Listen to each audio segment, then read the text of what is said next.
Whether it's imposter syndrome or financial problems, running a business can be really daunting and really scary at times. But it's important that you face those fears head on and you get over them with experience and help to make sure that your business grows in the right direction. Which is why in this video, I wanted to talk through the 3 main areas that fear comes from. So first of all, we have fear of financial insecurity. We then have fear of competition. And we also have got fear of failure, which brings into it imposter syndrome and things like that. And the way I want to kick this off is by saying that don't think just because your fear of something is small or maybe silly that it's not relevant, because those things can build up over time as well. And don't think that I don't sit here with some kind of fear over what people might say or just a million things. And I have that in my own business as well. And it's only with more and more experience and dealing with these things and using some of the tips that I'll share with you in this video that you can really start to build out a more confident person and make your business better, so those fears don't really present themselves because you create financial security and so on and so forth. So first of all is the fear of financial insecurity. Now, every single business, no matter what, will always have ups and downs.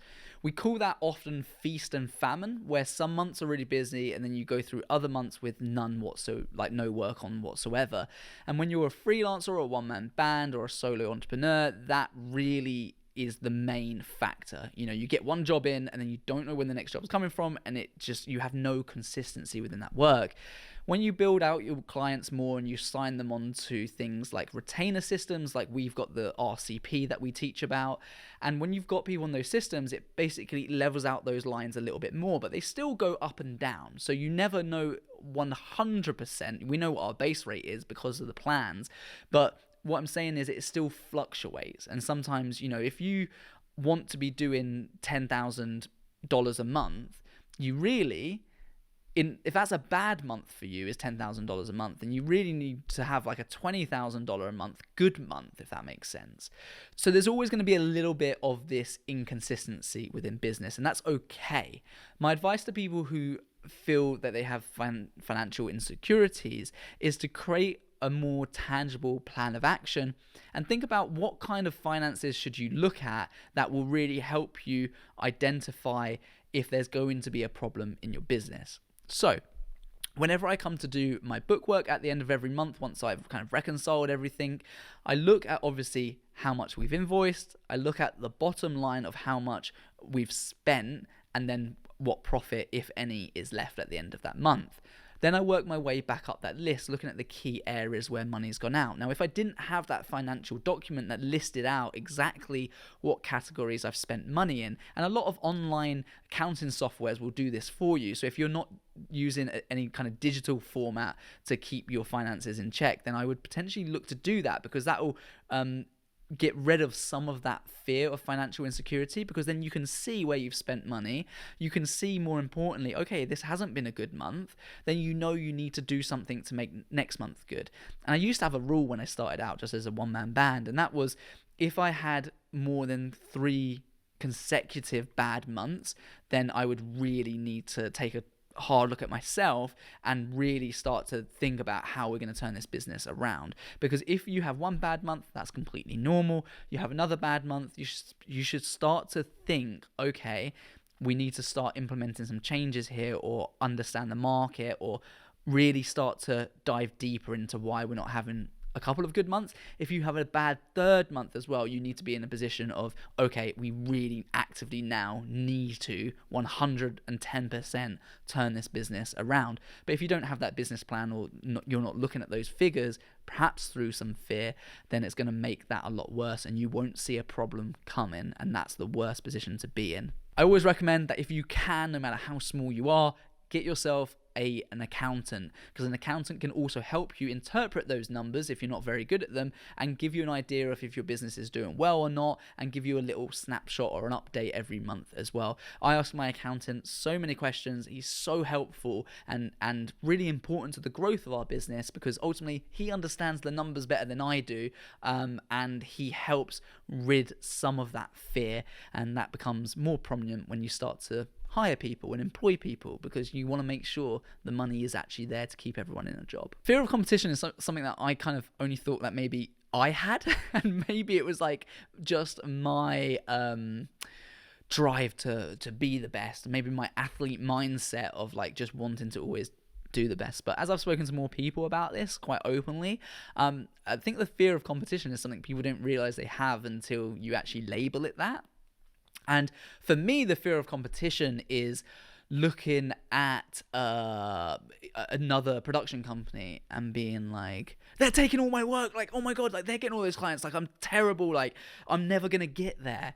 And actually, there's enough work for like everyone to go round. The video production industry is worth billions. Like, it's so huge. Even if you're turning over £1 million, your market share is so small. It's unbelievable. And that just goes to show that there is so much work out there, and it's only becoming more of in demand. Now, they say that comparison is the thief of joy, and that's something that I have to remind myself of all the time. Whenever I'm happy, I only need to think of someone that's doing really well. And don't get me wrong, I'm not jealous. There's a difference between being jealous and envious. Envious is understanding that, wow, I wish I had what they had, and they've done really well to achieve that. Like, go them. But I do wish, like, I need to get there. I need to work harder. I need to do this. And when you start comparing yourself to people, sometimes it puts you in a real bad spiral or rabbit hole where you then just fear that you're not very good, and maybe I'm not cut out for this. Maybe I'm not going to make this work. And, you know, those doubts get bigger. Those doubts lead to you stop creating content, stop running your business. And that obviously leads to failing in the long run, because you decided to stop because of that fear of competition. So competition is good. It's good to understand that it's healthy. It's good to analyze your competitors as well, but create a plan, create a journey of, okay, if you want to be like that person, how did they get there? And how can you change from where you are right now to be in that position? That might be a 5-10 year journey, but what are the steps that you can put in place to help you go in that direction? It makes it easier. You need to trust me here. It makes it a lot easier to then think, look, you know, we don't have 1 million subscribers. We don't, we're not the biggest production company in the UK or the world or whatever, but we have plans and we have steps in place so that every day we're another little step closer, and it keeps you on track. Finally, on this part of competition, really define what it is that makes you unique. What it is that you do differently. That might be you. For me, when I started my business, it was me. It was the fact that I could ski with my background with a production camera, and I could even go over big jumps with the athletes. This was kind of a bit before FPV as well. So I would literally follow them over jumps, like 60 foot in gap size, with a full production gear. That was my speciality. That was what I did really well, and that's what drew clients to me. Over time, we started to adapt that, and we changed it, and we specialized and niched in different areas. But find out what it is that makes you different from your competitors, even if that's where you aspire to be. What makes you unique? Why would people come to you? And that's going to help you stand on your feet and stand proud at the end of the day, and feel like you do have a place in the market. The fear of failure is a real broad spectrum. It can also encompass like kind of the fear of making mistakes, as well as the fear of failing in general and not having a business, and a lot of these much bigger things. And the fear of failure, I would say, unfortunately, isn't something that fully goes away. That fear of failure is always there. And everyone's mindset on this is going to be slightly different, and it is a mindset thing. Fear in general is a mindset thing to overcome. You might be sitting there thinking that you're just not good enough, you know, and that you have that imposter syndrome, and you're maybe going through the motions and you do have a business, but you just often feel like you just haven't got what it takes. Maybe you just don't have any luck getting clients or whatever it is. That imposter syndrome is huge, but if you let it consume you, it will do just that, and it will inevitably give you the result that you didn't desire, because you almost become fixated, and you almost manifest it into existence by being so fearful of something. Sometimes you spend so much time fearing failure that when you fail, it's kind of no surprise because that's all you've manifested in that way. Now, I'm not saying that you can literally just think of something and it will come to you straight away. Of course not. Like, you still need to find opportunities and put in hard work. But the idea of having positive manifestation, if that's the right word, is by thinking of these areas, thinking about that clear plan of where you want your business to go, and having that written down and speaking that into existence. And then, because you're so much more fixated on that, the opportunities seemingly present themselves so much better, because you all of a sudden have clarity over the direction your business needs to go. And therefore you find an opportunity and you're like, this is perfect. This opportunity is perfect for my business to get me through that next step. And when you're focused on worrying about failing and you don't have general clarity over where your business is going, that all sits at the back here, and it kind of just cycles itself and makes it hard to know what decision is the right one to make next. I can guarantee that the impact of not trying versus the impact of not knowing if it would have worked or wouldn't have worked is much better. So what I'm saying there is, rather than not giving it a go and just always wondering, I wonder what life would have been like if. And I saw this quote actually on a podcast, and it said something like, the ultimate hell is where your current self meets what could have been your future self. Something like that. I probably mixed it up a bit, but I found that was really powerful, because if you don't take opportunities and you don't take some form of risk, especially when it comes into business, because you're scared of failing, you will be in a much worse place, just always wondering what if. If you take that chance and it fails, then at least you know. So the impact, the damage it's going to do is actually going to be a lot less. And hey, I've failed many times. I speak openly about it on this channel because there's not enough creators and production company and videographers that actually talk about the failing side of things. And that's important, more important than successes at the end of the day. But inevitably, you have to endeavor to fail. You have to put yourself out there. You have to try these things.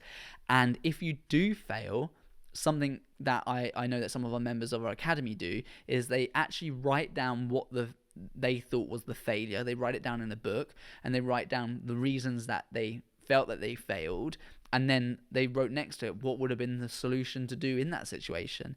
Now, I highly doubt they go back and review these things all the time, but I know first-hand experience, as soon as you write something down, it's out of your head. It's not clogging up your, a very important thinking space for your creative work. It's down, it's out your head, it's on paper, and then you can move forward with that. And you just have to kind of get used to failing and learning, and failing and learning. But it's never really failing if you are learning. If you're making the same mistakes time and time again, then okay, maybe you should think about things a little bit deeper. Set realistic goals, set stepping stones, identify where you are currently and where you want to be, and then put those stepping stones and goals in place. That will build out basically a business plan. It will give you a sense of direction, a sense of validation, and then you know, hey, if I'm going to take a risk, it should be this risk, because this risk, it might be employing someone. If I take this risk, then it gets me to that next stepping stone. And I've identified that in order to grow my business, I need to take this risk. And instead of thinking about, oh my God, there's all of these risks, it makes it a lot more easier to tackle one thing at a time. Ultimately, learning from your mistakes is the biggest and most important thing to do. And like I said, not enough creators actually talk about this stuff. So if you're intrigued to know what one of my biggest failures was ever in my business that almost ruined us, then click on this video here. It's how we lost over 150 grand's worth of contracts in our business just by missing one very simple and very basic step. So take a little look at that. I've been completely transparent throughout to hopefully provide more value to you guys so you don't have to make the same mistakes that I have, and you can get to where I am a lot quicker. If you enjoyed this video, let me know below. Till next time, peace.